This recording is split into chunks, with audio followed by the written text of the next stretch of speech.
C'est une histoire nimbée de mythes et de légendes.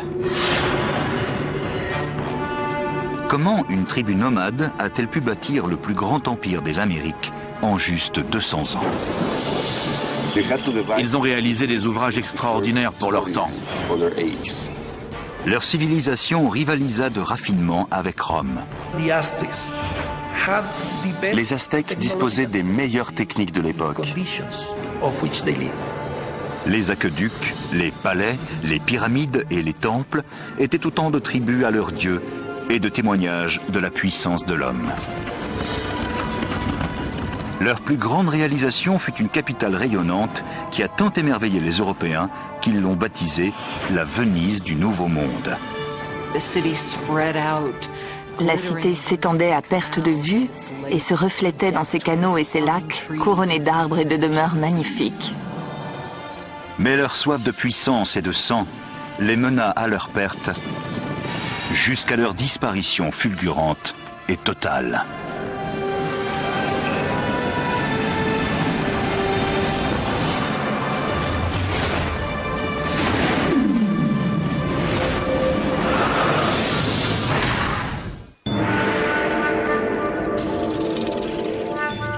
« 1325, centre du Mexique, près de l'actuel Mexico.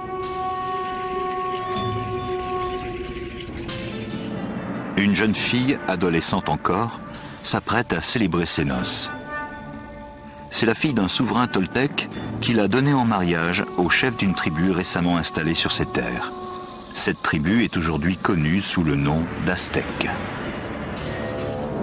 Selon le rituel, 5 nobles l'escortent au sommet des marches du temple où se déroule la cérémonie. Mais arrivé en haut, il l'écarte soudain pour l'allonger de force sur une table de pierre, qui n'est autre qu'un autel sacrificiel.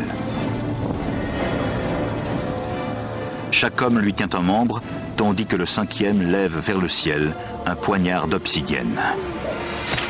D'un mouvement vif, il lui ouvre la poitrine et en extrait son cœur encore palpitant. Ce soir-là, le roi est invité à assister aux festivités du mariage. Il découvre alors un prêtre en train de danser, vêtu de la peau encore luisante de sa fille. Les Aztèques l'ont écorchée pour la transformer en déesse de la guerre. Le roi a été littéralement horrifié. Aidé de ses troupes, il a immédiatement chassé les Aztèques vers le lac et ces derniers se sont réfugiés sur une île. L'île marécageuse n'était guère accueillante, mais c'est de là que les Aztèques firent face à l'adversité et forgèrent le plus puissant empire des Amériques.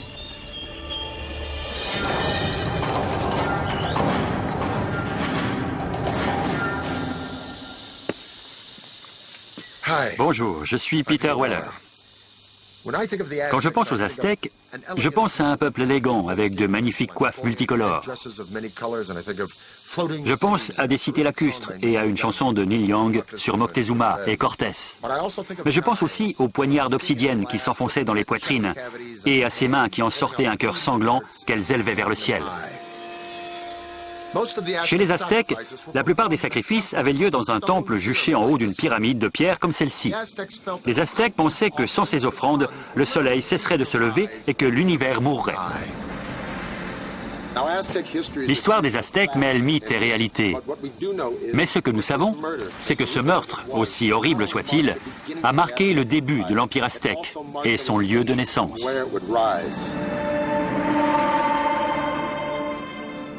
L'île où s'exilèrent les Aztèques après l'épouvantable sacrifice de la princesse se trouvait sur le lac Texcoco, le plus grand des 5 lacs situés dans l'immense vallée de l'Anahuac.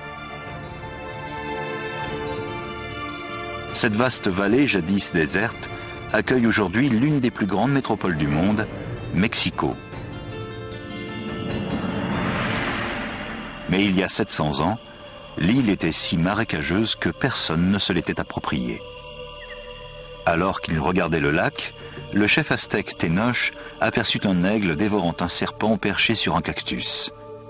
C'était un signe divin. Ils avaient trouvé leur terre promise. Ils baptiseraient leur cité Tenochtitlan.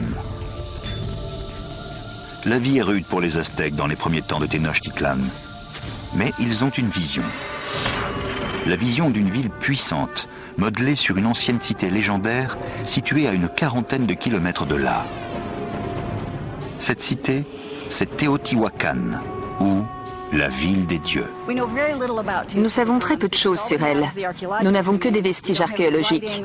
Aucun écrit ne nous donne un aperçu de la vie dans cette grande cité. Elle était déjà en ruine du temps des Aztèques. Mais ils croyaient que c'était la demeure des dieux et littéralement le lieu de naissance du soleil. L'endroit le plus révéré par les Aztèques était une pyramide qui s'élevait au-dessus de la cime des arbres, la pyramide du soleil. Elle contenait près de 800 000 mètres cubes de terre et de pierre, et sa base ressemblait à celle de la grande pyramide de Khéops en Égypte. Pour les Aztèques, Teotihuacan reflétait le cosmos créé par les dieux. C'est cette image qu'ils voulaient reproduire en bâtissant leur nouvelle cité. Celui qui allait relever le défi s'appelait Acampapixtli. En 1376, il se lança dans un ambitieux projet. Construire en Tenochtitlan une ville moderne. Mais il y avait un problème. Les îles marécageuses où ils vivaient demandaient un lourd travail. La terre n'était pas faite pour la construction. Il n'y avait pas de fondation sur lesquelles bâtir. La solution des Aztèques allait révolutionner l'architecture des Amériques. Tout d'abord, ils ancrèrent leur construction dans le sol grâce à des pilotis. Ils taillèrent des pieux de 9 mètres de long sur 8 à 10 cm de diamètre qu'ils enfoncèrent dans le sol meuble pour tenir lieu de fondation. Les pilotis étaient souvent étayés de roches volcaniques pour plus de solidité. Les maçons purent alors construire leurs édifices sur cette base. Ils ont utilisé des pilotis pour soutenir l'infrastructure qui ne s'est pas enfoncée et n'a pas basculé. C'est une vraie prouesse technique.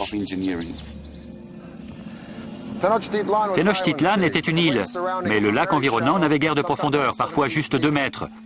L'ensemble constituait une cité géante flottant sur une lagune. À l'origine, le seul moyen de se rendre sur la terre ferme était le bateau. Mais les Aztèques finirent par construire une série de jetées parfois larges de 13 mètres, reliant leur ville lacustre aux provinces de la terre ferme. Les jetées reposaient sur des pilotis aussi solides que ceux servant aux fondations des temples. Par milliers, on les enfonçait au plus profond du lac, un défi logistique qui ne pouvait être relevé que par une main-d'œuvre bien formée et les meilleurs ingénieurs de Mésoamérique. Pour construire une jetée, 2 rangées de pieux étaient alignées.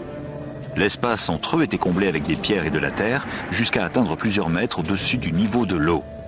Cela permettait à la chaussée de supporter d'énormes charges.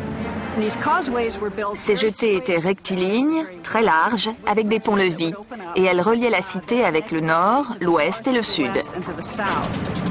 Grâce à ces routes, les Aztèques transportaient des charges plus grandes destinées à la construction. Mais il fallait relever un autre défi. Il n'y avait pas de bêtes de somme en Mésoamérique. Les hommes se débrouillaient seuls, sans chariot, sans roues. Les petites charges étaient portées à dos d'hommes grâce à une lanière qui prenait appui sur le front. Les blocs de pierre ou les sculptures des temples étaient halés à l'aide de cordes, probablement sur des rondins.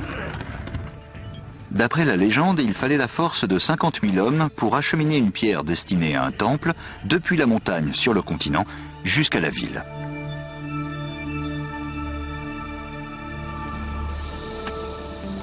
Les jetées permettaient aussi aux Aztèques d'approvisionner Tenochtitlan en eau potable.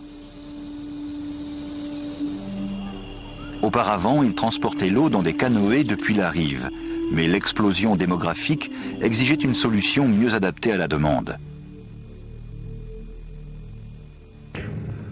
Ils voulaient utiliser l'eau des sources du continent et ont donc décidé de construire un aqueduc.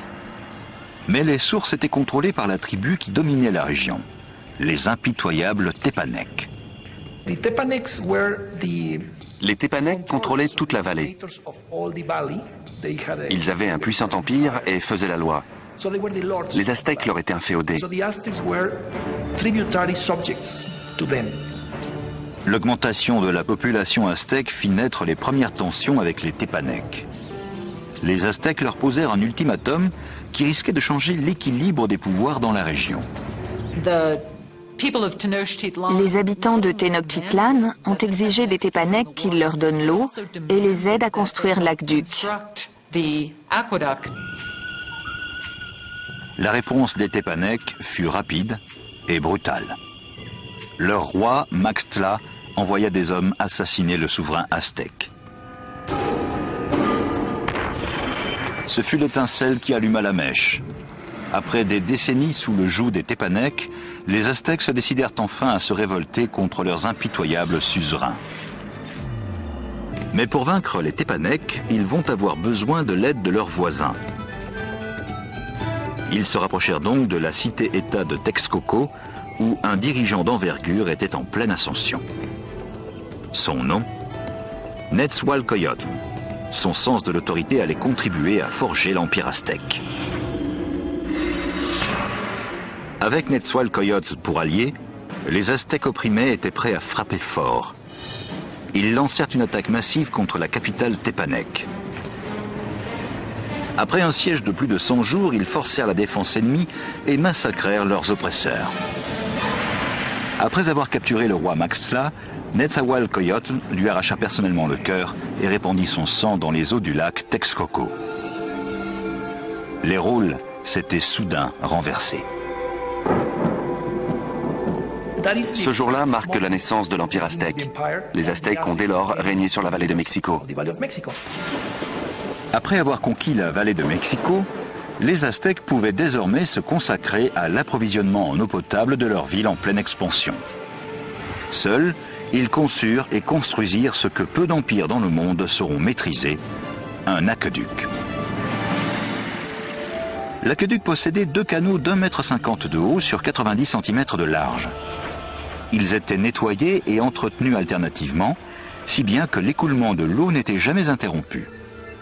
L'aqueduc parcourait 5 km depuis le continent jusqu'au centre de la cité. En ville, l'eau jaillissait dans les fontaines et les bassins et était distribuée aux habitants dans de grandes jarres d'argile ou par canoë.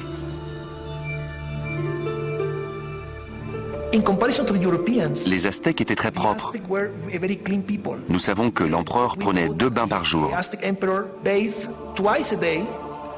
En termes d'hygiène, le peuple aztèque n'avait rien à envier aux Européens.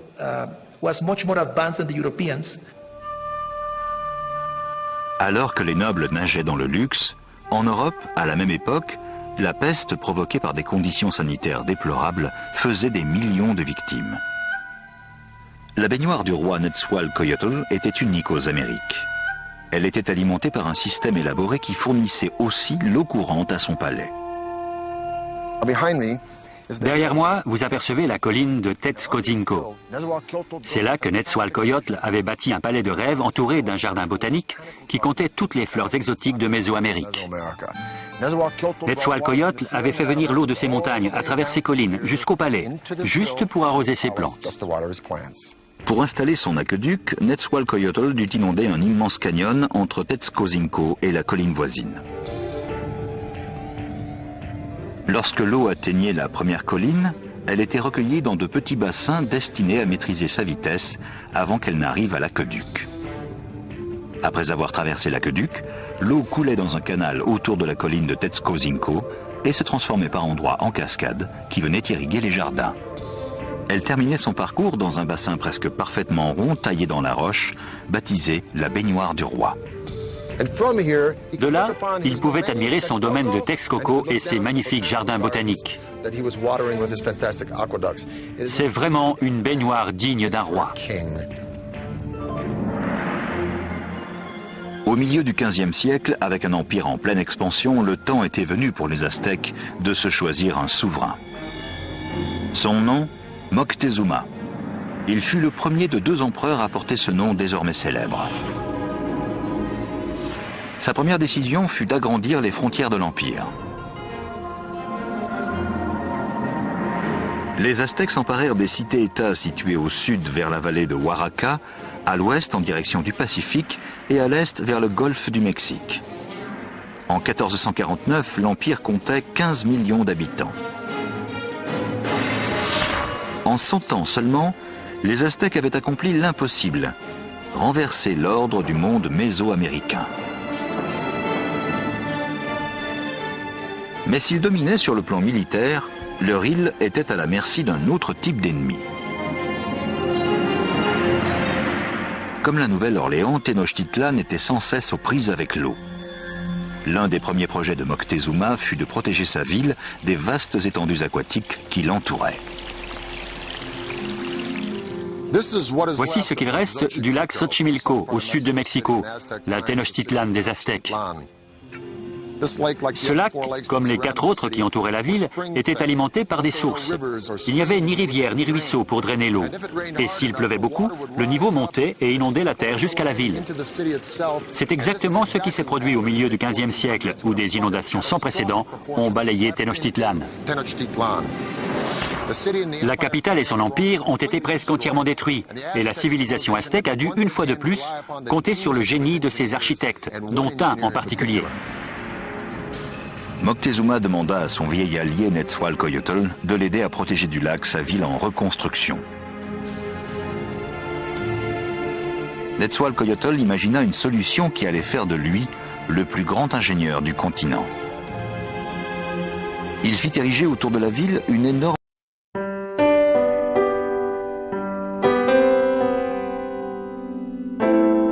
le plus grand ouvrage d'art des Amériques à l'époque, s'étendant sur 16 km entre les berges nord et sud du lac, à l'est de la ville. Les murs bâtis en vannerie se composaient de branches, de roseaux, de pierres et de terre. Comme le lac était peu profond, la digue n'avait que 3,50 m de haut, mais 8 d'épaisseur.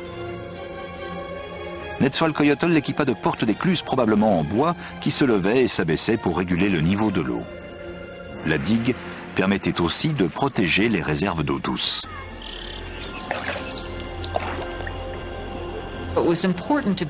Il était important de construire une sorte de mécanisme qui sépare l'eau salée de l'eau douce à l'ouest du lac.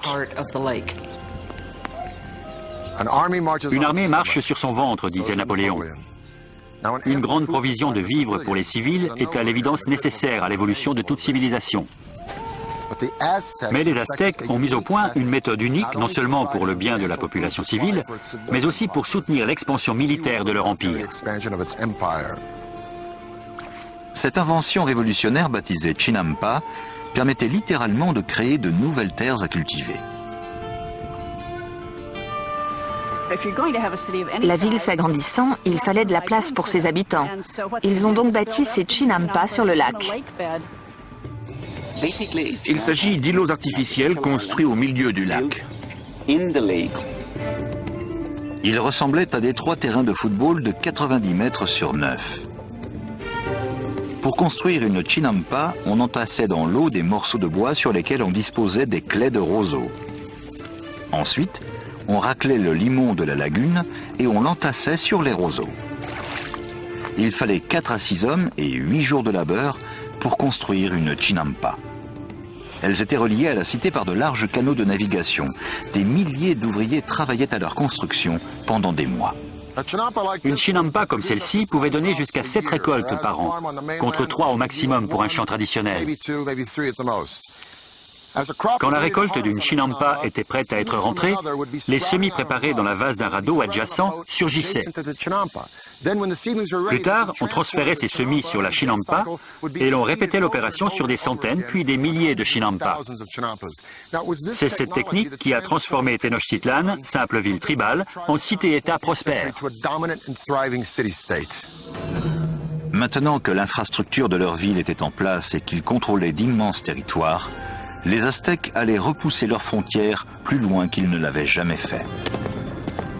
Ils s'apprêtaient à créer un vaste réseau routier, de véritables autoroutes pour l'époque. Mais alors que l'Empire prenait son essor, la pratique des sacrifices humains faisait de même. Des rivières de sang n'allaient pas tarder à inonder les rues de Tenochtitlan.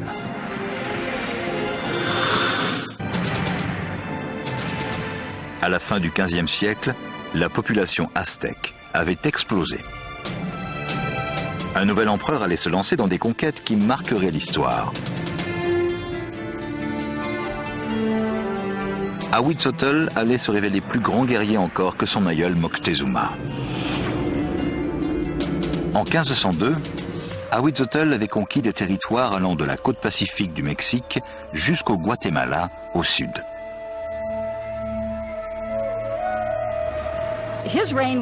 Son règne a symbolisé un certain âge d'or. C'est le souverain qui a ouvert les voies de communication jusqu'aux zones côtières et aux terres basses, d'où les Aztèques rapportaient leurs produits de luxe, les plumes tropicales chatoyantes, l'or et les pierres précieuses que nobles et dirigeants portaient pour marquer leur rang social. Pour transporter les richesses au cœur de l'Empire, les Aztèques construisirent un réseau d'autoroutes dans le centre du Mexique. Des messagers postés tous les 7 ou 8 kilomètres acheminaient le courrier. On pouvait expédier des messages ou des colis à plus de 300 kilomètres depuis le golfe du Mexique jusqu'à Tenochtitlan en seulement 24 heures. Plus rapide que le service postal actuel. Sous le règne d'Ahuitzotl, avec l'Empire à son apogée, les Aztèques se lancèrent dans leur plus grand projet de construction, une gigantesque pyramide au centre même de Tenochtitlan, symbole de leur pouvoir absolu. C'est le Templo Mayor, ou Grand Temple. À sa base, la pyramide mesurait 73 mètres par 90 et elle se dressait jusqu'à l'équivalent de 15 étages. Au moins 117 marches, réparties sur 2 escaliers et s'élevant jusqu'à 60 mètres, conduisaient à des sanctuaires jumeaux, respectivement dédiés aux dieux de la pluie et de la guerre. La construction du temple se fit en 7 étapes depuis 1325, date de fondation de la cité. L'Empire grandissait en même temps que l'édifice, chaque bâtiment venant se superposer au précédent. Le Templo Mayor a été construit avec des pierres appelées tezontle, c'est-à-dire des pierres volcaniques très légères, afin d'éviter le tassement de l'édifice. Pour le sol et les murs, les Aztèques utilisèrent un matériau qui était une sorte de béton. Certains éléments retrouvés aujourd'hui sont aussi durs que le béton actuel, même au bout de 500 ans. Il fallut aux Aztèques des décennies pour achever leur monument aux dieux. Le temple resta enfoui jusqu'en 1978, date à laquelle les ouvriers d'une compagnie d'électricité découvrirent en creusant une tranchée, une grande pierre sculptée et un peu plus loin, les ruines du temple. Ce disque de plus de 3 mètres de diamètre pèse 8 tonnes et représente le corps démembré de la déesse Coyolxauhqui. Coyolxauhqui était la déesse de la lune, mais son frère l'assassina car elle avait comploté contre leur mère qu'elle croyait déshonorée. Les Aztèques n'étaient pas du tout prudes. En fait, les nobles avaient plusieurs femmes et concubines. Mais parmi les gens du peuple, surtout chez les femmes, l'adultère était interdit et sévèrement puni, souvent par la mort. Selon la légende, le frère de Coyolxauhqui lui trancha la tête puis jeta son corps en bas de la colline. Les Aztèques reproduisaient littéralement et fréquemment ce meurtre lors des fêtes qui jalonnaient l'année. Ils décapitaient leurs victimes en haut d'une pyramide comme celle-ci, puis faisaient rouler son cadavre au bas des marches jusqu'à la terrasse en contrebas. Le trésor le plus précieux des Romains était l'or. Celui des Égyptiens, la vie après la mort. Celui des Aztèques, le sang humain. Ils se sentaient redevables vis-à-vis des dieux. Ils avaient besoin de leur faire des offrandes, de donner leur bien le plus précieux, le sang humain. Les Aztèques l'appelaient l'eau précieuse. Ils croyaient que si les dieux n'en recevaient pas en grande quantité, ce serait l'apocalypse. Il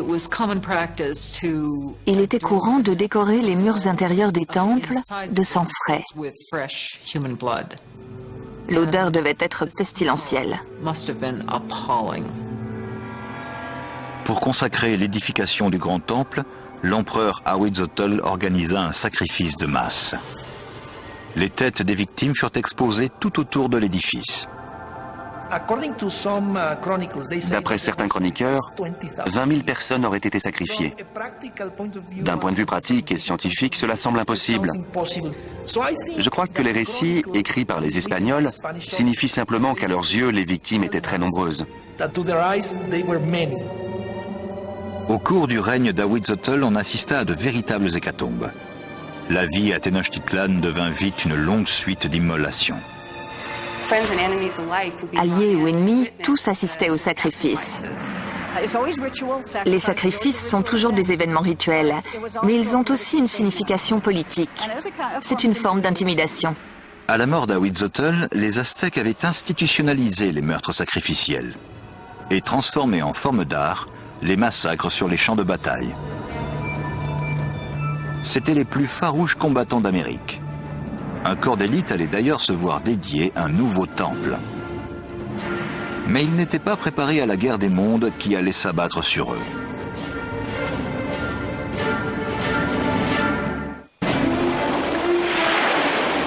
« 1502. Ahuitzotl, l'empereur des Aztèques, est mort. Moctezuma II, ancien prêtre âgé de 34 ans, arrive au pouvoir.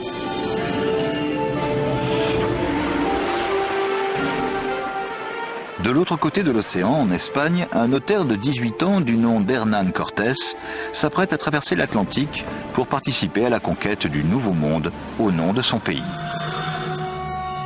Nous sommes à l'apogée de l'Empire aztèque qui s'étend à présent sur quelques 200 000 km², du Pacifique à l'Atlantique et au sud jusqu'au Guatemala. L'Empire aztèque compte 25 millions de sujets. 38 provinces comprenant d'innombrables cités-États versent un lourd tribut au pouvoir. L'empereur et les nobles sont fabuleusement riches.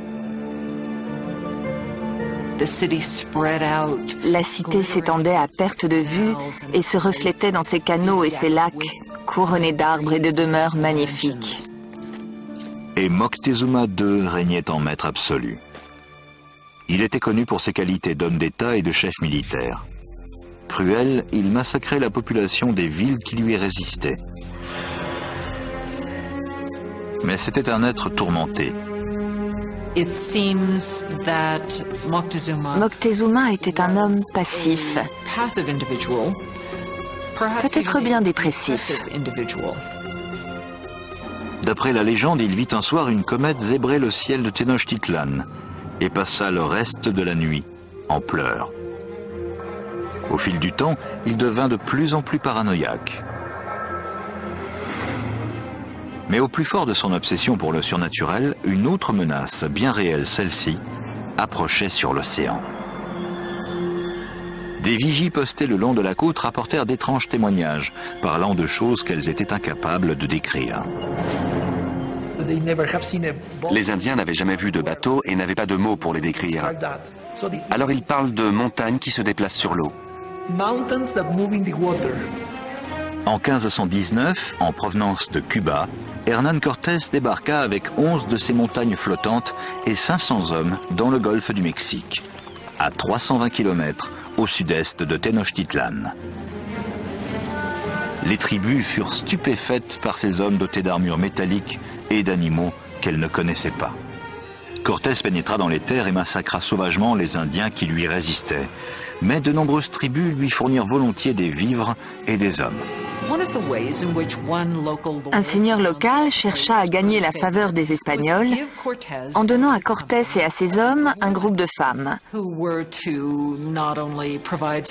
Elles étaient destinées à faire office de servantes, mais aussi de courtisanes avec qui ils auraient un commerce sexuel.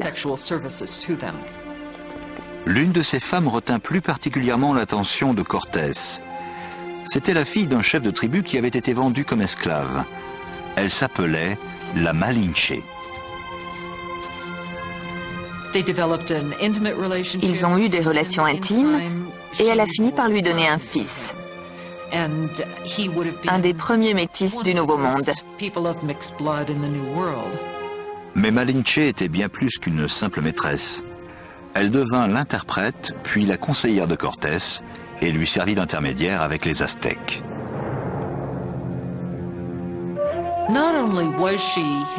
Elle pouvait aussi lui rapporter des propos qu'il n'était pas censé entendre ou comprendre.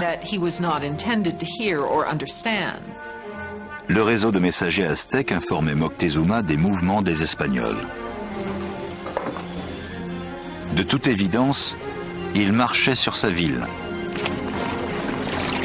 À l'été 1519, en route pour Tenochtitlan, Cortés leva une armée de milliers d'hommes. Celle de Moctezuma en comptait des centaines de milliers. Sur le champ de bataille, les Aztèques portaient des costumes d'animaux pour intimider l'adversaire. C'était en partie un spectacle, avec ces costumes incroyables revêtus par les combattants. Les guerriers de haut rang portaient des costumes de jaguar ou d'aigle. Les chevaliers aztèques étaient initiés à leur ordre au cours d'une cérémonie secrète dans des temples comme celui-ci. Nous sommes dans le temple monolithique de Malinalco, l'un des 6 temples du flanc de cette colline, à quelques heures au sud de Mexico. Il a été achevé par Moctezuma II en 1502, peu après son couronnement. En Europe, Michel-Ange sculptait le David pour la République de Florence. En même temps, les Aztèques taillaient ces temples dans la roche vive. C'est le seul ensemble de temples de cette facture dans tout l'hémisphère. Au bas des marches se trouvent les sculptures de 2 jaguars. De chaque côté de l'entrée, les vestiges de 2 guerriers. L'entrée elle-même représente la gueule ouverte d'un serpent géant. On voit littéralement sa langue sortir de la pièce. Les Aztèques croyaient que c'était la porte des entrailles de la terre. Ceux qui en avaient le privilège pénétraient dans la pièce aux sculptures d'aigle, se faisaient percer le nez et offraient leur sang en offrande à Huitzilopochtli, le dieu de la guerre. Mais ce n'était pas la dernière fois que ces guerriers répandraient leur sang. La première rencontre entre Cortés et Moctezuma fut pacifique. Mais le conquistador savait qu'un affrontement sanglant entre le vieux et le nouveau monde aurait bientôt lieu. Nous sommes à l'automne 1519. Le conquistador Hernán Cortés a enfin atteint la flamboyante capitale aztèque dont on lui a tant parlé, Tenochtitlan. Quand les Espagnols ont découvert la ville, ils ont eu l'impression d'être devant un mirage ou dans un rêve. Une armée d'autochtones alliés contre les Aztèques l'accompagne sur la principale jetée menant à la ville. La rencontre de Moctezuma et de Cortés sur la jetée a dû être un grand événement historique. C'est le choc de 2 mondes. Cortés lui a tendu la main, mais au moment où il allait toucher Moctezuma, les gardes de l'empereur l'ont arrêté. C'était le comble de l'outrage. Personne ne touche le grand seigneur de ces terres. La rencontre de ces 2 mondes fut pacifique, mais lourde de tensions. À cette époque, Moctezuma était devenu impulsif et sujet à des crises d'hystérie.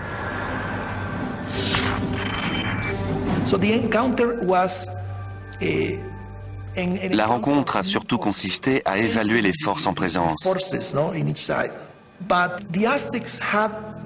Mais les diplomates et guerriers aztèques étaient bien naïfs face à la ruse des Européens. Moctezuma invita les Espagnols dans l'un de ses palais, ce qui allait s'avérer une erreur fatale. Quand les Espagnols entrèrent dans la ville, ils furent si émerveillés qu'ils crurent rêver. Au cœur de la cité se dressait le palais monumental de l'empereur. Le palais de Moctezuma II était un immense complexe qui s'étendait sur 2,5 hectares, près du grand temple. L'un des Espagnols a rapporté que tous les jours, 600 nobles se rassemblaient au palais de Moctezuma pour écouter l'empereur. Moctezuma reçut les Espagnols dans une vaste salle de réception adjacente à l'entrée principale, conçue pour faire paraître l'empereur omnipotent. Mais son palais serait le dernier construit par les Aztèques. Moins d'1 semaine après leur arrivée, les Espagnols prirent Moctezuma en otage. La manœuvre était audacieuse, mais elle paya. L'Empire semblait leur appartenir. Moctezuma était toujours le chef officiel de la cité, mais pendant un certain temps, il n'a été que le porte-parole de Cortés. Pendant 6 mois, la tension à l'intérieur des murs de Tenochtitlan monta lentement. Puis, au printemps 1520, les événements se précipitèrent. Un matin, les soldats espagnols interrompirent un sacrifice sacré et massacrèrent l'assistance. Leur intervention déclencha un soulèvement. Pour les Aztèques, les Espagnols avaient commis un sacrilège sans nom. La cité fut bientôt livrée au chaos et les Aztèques marchèrent sur le palais de Moctezuma. L'empereur est monté en haut de son palais et a essayé de parler au peuple pour le calmer. Mais on ne voulait plus l'écouter. Moctezuma n'était plus que le pantin des Espagnols. La trahison était si grave que son peuple lui lança des pierres et des flèches.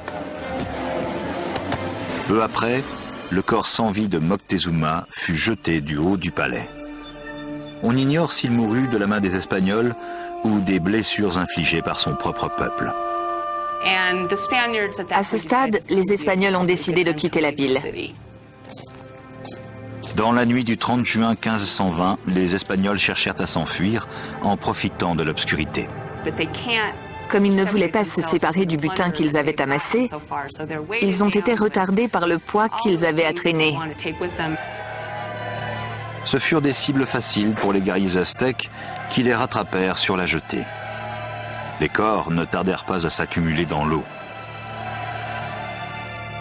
400 Espagnols furent tués, ainsi que plusieurs milliers de leurs alliés indiens.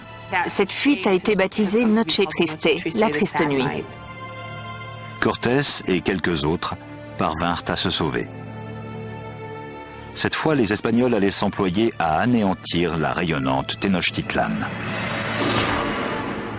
Tout d'abord, Cortés coupa le cordon ombilical de la ville, l'aqueduc. Alors que des centaines de milliers de personnes étaient privées d'eau, il organisa un blocus autour de Tenochtitlan pour empêcher tout approvisionnement en vivres. Ce blocus avait pour but d'affamer la cité et de la forcer à se rendre. Mais les Aztèques avaient une énorme résistance et ne se laissaient pas vaincre facilement. Ils ont donc décidé de lancer une attaque à la fois sur terre et sur mer. Pendant des siècles, le lac avait protégé Tenochtitlan des invasions. Mais Cortés allait retourner la situation. Des milliers d'Indiens alliés transportèrent les bateaux espagnols en pièces détachées par monts et par veaux avant de les assembler et de les faire voguer sur le lac.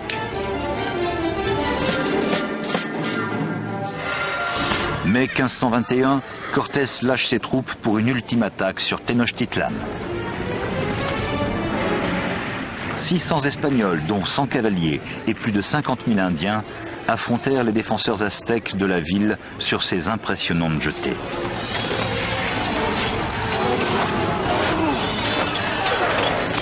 Les combats sanglants se poursuivirent plusieurs mois. Cortés rasa la ville, rue après rue. Aidé de ses alliés indiens, il organisa le massacre systématique de la population. Il y eut de violents affrontements, surtout dans l'enceinte de la ville. Les Aztèques livrèrent un dernier combat sur le grand temple de Tlatelolco. Les guerriers se postèrent sur les marches et lancèrent une pluie de flèches et de pierres sur leurs ennemis. En vain. Le 13 août, le dernier chef aztèque, Cuauhtémoc, fut capturé et livré à Cortés. Et ce n'était pas terminé. Les maladies apportées par les Espagnols allaient faire 20 millions de victimes. À la fin du XVIe siècle, on estime que la population autochtone avait été réduite de 90%. L'actuel Mexico a été construite sur les décombres de la cité de Tenochtitlan, jadis si majestueuse. Les Espagnols la rasèrent pour y bâtir leur capitale coloniale. Ils utilisèrent même les pierres du Templo Mayor pour édifier leur cathédrale qui se dresse toujours près des ruines du temple. L'empire aztèque avait disparu et avec lui, tout un héritage de prouesses techniques. Avec leurs innovations en matière d'urbanisme, d'agriculture et d'ingénierie hydraulique, les Aztèques comptent parmi les grandes civilisations. Cet impressionnant temple de Malinalco est l'une des rares réalisations aztèques que les Espagnols n'aient pas détruites.